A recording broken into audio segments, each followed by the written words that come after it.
Hello, everybody, and welcome to problem 17.5a. And let's take a look at this one. So over here, Perevnik Company has the following securities in its investment portfolio on December 31st. They had 3,000 shares of Anderson, which cost 58,500. They had 10,000 shares of Munter, 10,000 shares at 580,000. And then they had King shares, 6,000 at a total cost of 255,000. And in terms of a price per share that they paid for each of these shares, this is 19.50, 58, and 42.50. So in terms of their marketable securities account as of right now, their cost of this over here was 893,500. Now, in order to do this,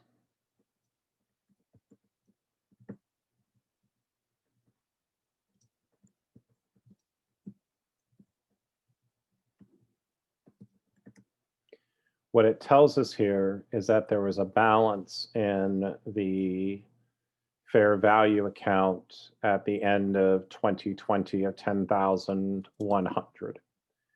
So this fair value is going to basically bring down, this is the cost. So what this tells me is that my market price per share on an aggregate basis was probably less than these values.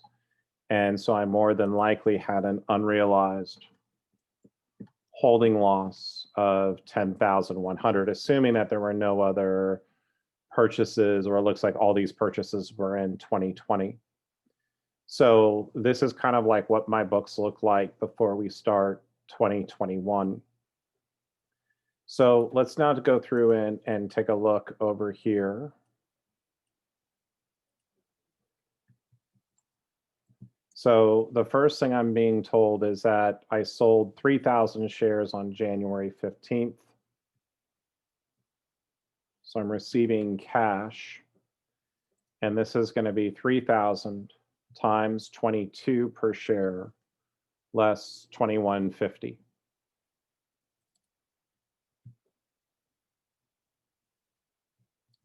Okay. So what this stock originally cost me was, and these are the shares of Anderson. So these caught the stock. The shares originally cost me 58,500. So to balance this,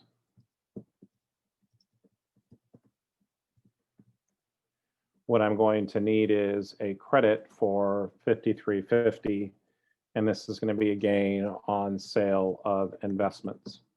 Now just remember, going back to whenever we're selling an asset, if I need a loss if I need a debit, it's going to be a loss. If I need a credit, it's going to be a gain. So that's as of January 15th, 2021. The next one here is I made a purchase on April 17th. So my cash is going to be going down. And I purchased 1,000 shares at 33.50 per share plus fees of 19.80, which I'm going to add to my cost. So here we're going to have equity investments, okay, of 35,480. Okay, so this is going to be 1,000 times 33.50 less fees of 19.80. Excuse me, plus fees of 19.80. Okay.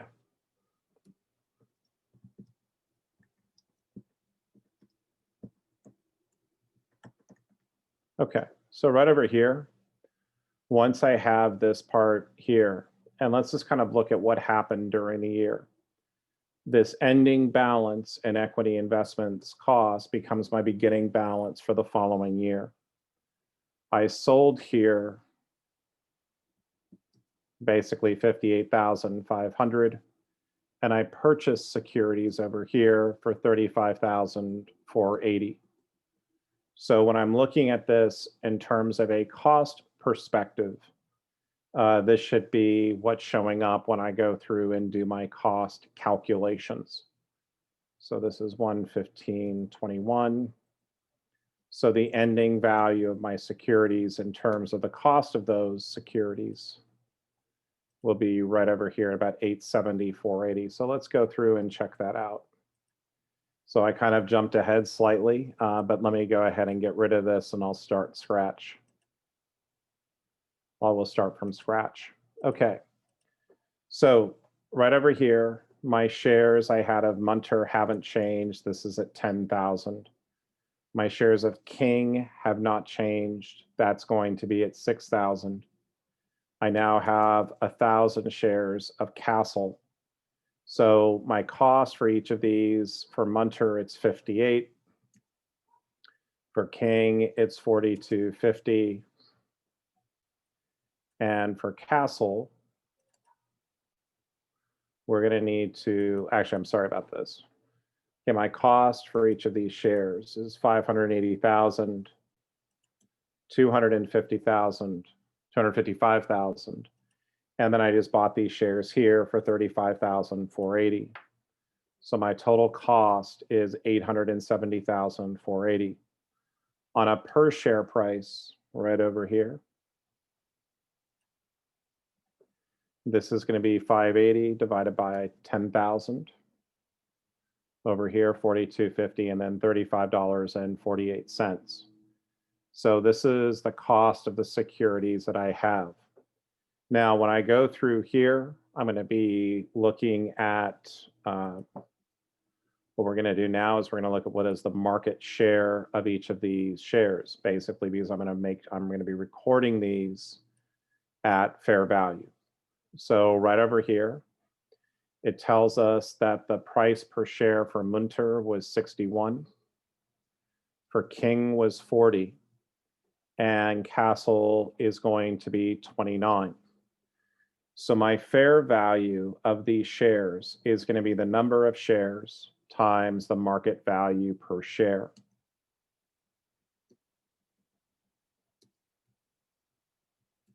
So my fair value is 879,000. That's ultimately what I need to be showing.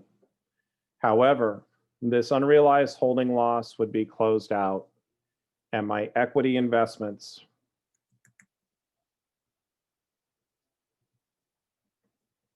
fair value pre-adjust, right? So basically my pre-adjusted balance, this was my balance as of 12/31/20, which is going to become my beginning balance on 1/1/21.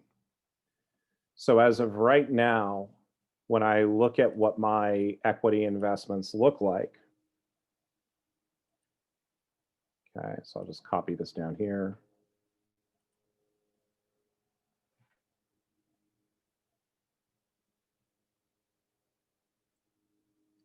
Okay. So on my financial statements, I would have equity investments at cost, and this would be showing at 870,480 less fair value. Okay, and this would be,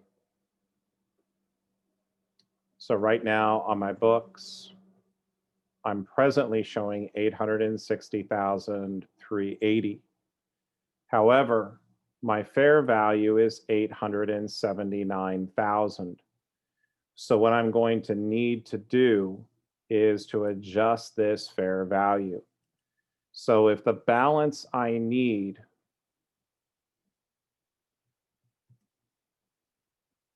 right, so over here, so my books, so this is what pre-adjustment.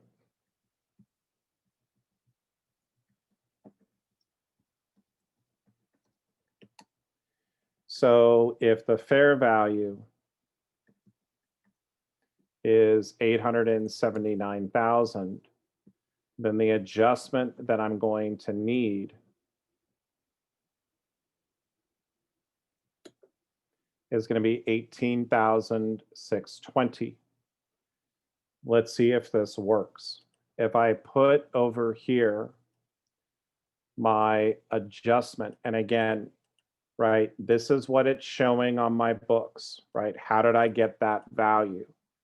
Well, pre-adjustment, I had a cost of 870, 480, less this prior balance of 10,100 gives me a value on my books of 860, 380. When I then take the fair value and compare it to what I have on the books, the adjustment I'm going to need is going to be 18,620. So let's see if this works. So if I go through and I record this, and this is really going to be an unrealized holding gain slash loss. Same thing over here, unrealized holding gain slash loss. So if my adjustment is going to be for 18,620,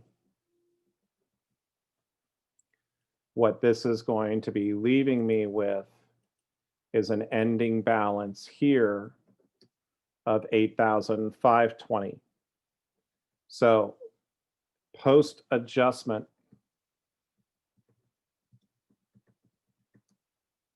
right? So over here, my equity investments at cost is 870, 480. My equity investments post adjustment fair value, this balance is now at 8,520. So over here, the balance that's now going to be on my books is going to be the sum of these two items, or $879,000. So in terms of my journal entry adjustment, I'm debiting equity investments at fair value. I am crediting the unrealized holding gain slash loss right over here. And this is going to be at 12/31/21.